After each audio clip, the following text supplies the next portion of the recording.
આજે ઓખા મુકામે સોન રક્ષા ટ્રસ્ટ દ્વારા શ્રી ભાગવત કથાનું આયોજન કરેલ છે। ત્યાં દ્વારકાના શાસ્ત્રી શ્રી ગિરધર મહારાજ જોશી ત્યાં પધારેલ છે। તો તેની આપણે પૂનમ વિશે અધિક માસમાં જણાવશું, એના વિશે જાણશું એના વિશે।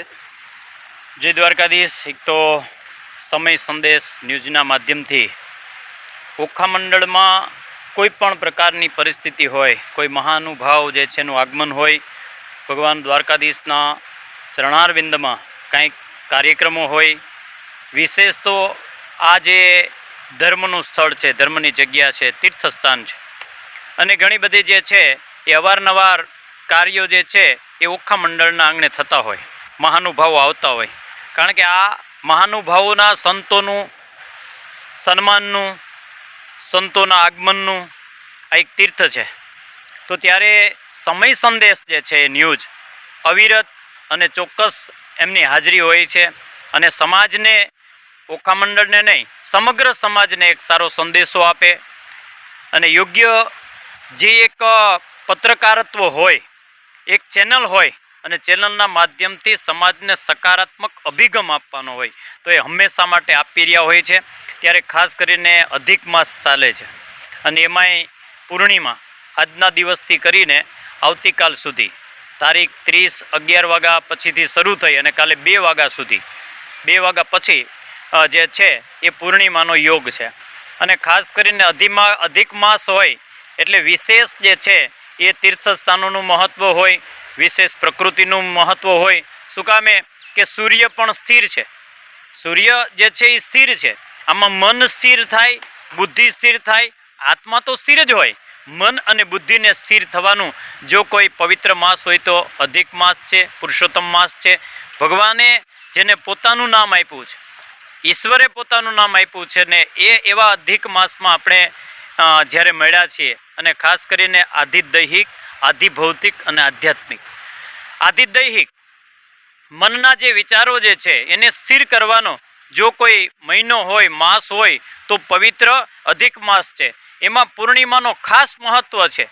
પૂર્ણિમા કારણ કે આપણને ખબર છે કે આવડું મોટું યુનિટ જે છે સમગ્ર દુનિયાનું, અને સમગ્ર દુનિયાના યુનિટ જે છે એ એક ચંદ્રની કળાથી પૃથ્વીમાં રહેલું પાણી, એ પૃથ્વીમાં રહેલું પાણી એનું ભરતી અને ઓટની જો આવડી મોટી પ્રક્રિયા થતી હોય તો આપણું યુનિટ તો બહુ નાનું છે।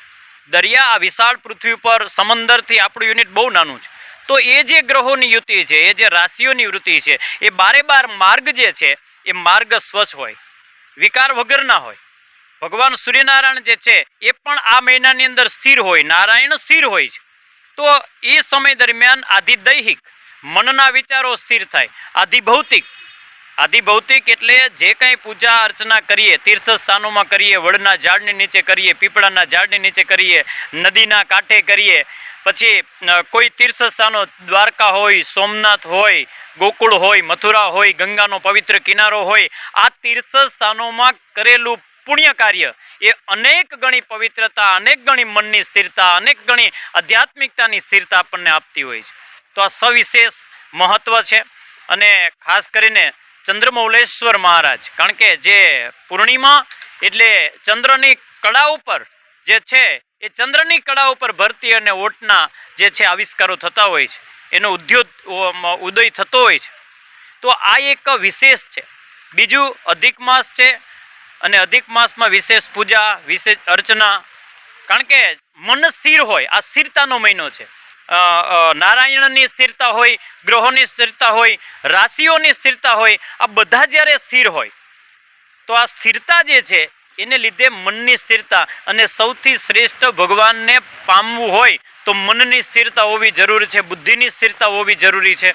તો એવો અધિક માસ, પુણ્યનું ભાથું જેટલું ભરાય એટલું ભરવું। બીજું આવતીકાલ જે છે એ બ્લુ મૂન, વૈજ્ઞાનિક અને ખગોળતાની દ્રષ્ટિએ ખગોળશાસ્ત્ર સૌથી શ્રેષ્ઠ શાસ્ત્ર છે, સૌથી મોટું શાસ્ત્ર। આમ બધા શાસ્ત્ર શ્રેષ્ઠ છે પણ સૌથી મોટું જો કંઈ હોય તો ખગોળશાસ્ત્ર છે। ખગોળની યુતિ પ્રમાણે અને ખગોળીય જે ઘટનાઓ છે એના આધારે પૃથ્વીનું સંચાલન થાય છે, એના આધારે બીજા ગ્રહોનું સંચાલન થાય છે। આ સંચાલન એમાંય બ્લુ મૂન એટલે જે ચંદ્ર જે છે આખો પોતાના રંગની અંદર પરિવર્તન કરે છે અને દર અઢી વર્ષની આજુબાજુ આ ઘટના ખગોળીય ઘટના બનતી હોય છે. આવતીકાલે સાંજે 7 વાગ્યા પછી સમગ્ર ગુજરાતમાં એમનો પણ નરી આંખે જોઈ શકાશે, ચંદ્રના દર્શન કરી શકાશે. તો ન કેવલ આધ્યાત્મિક તથ્ય સત્ય તો છે જ, પણ ખગોળના તથ્ય સત્ય સાથે પણ આવતીકાલ બહુ સુંદર મજાનો એક યોગ છે. તો આપણે વિજ્ઞાન, કારણ કે આપણો ધર્મ છે ને વિજ્ઞાન સાથે જોડાયેલો છે. ચાહે ગ્રહોની યુતિ હોય, ચાહે નક્ષત્રની હોય, ચાહે રાશિઓની હોય, ચાહે ચંદ્રની કળા હોય, ચાહે સૂર્યનું જે છે એ સૂર્યનું ભ્રમણ હોય, ચાહે બીજા ગ્રહોનું ભ્રમણ હોય, આ બધું એક ખગોળીય ઘટનાઓ છે. એટલે આપણું શાસ્ત્ર, ઋષિ મુનિઓનું જે શાસ્ત્ર છે એ વિજ્ઞાન સાથે જોડાયેલું છે. તો ખગોળ અને વિજ્ઞાન અને અધ્યાત્મ, આ ત્રિવેણી સંગમ જે છે એ ભારત વર્ષની ભૂમિ પર જોવા મળે છે. અને એમાં ખાસ અધિક મહિનો, સૌ અધિક મહિનાનો લાભ લઈએ, ભગવાનમાં જે છે મનને પરોવીએ, બુદ્ધિને સ્થિર કરીએ, આપણા મનને ક્ષિત કરીએ, વિચારોને સ્થિર કરીએ અને એક આત્મવિશ્વાસ અને શ્રદ્ધાથી સૌ જોડાઈએ.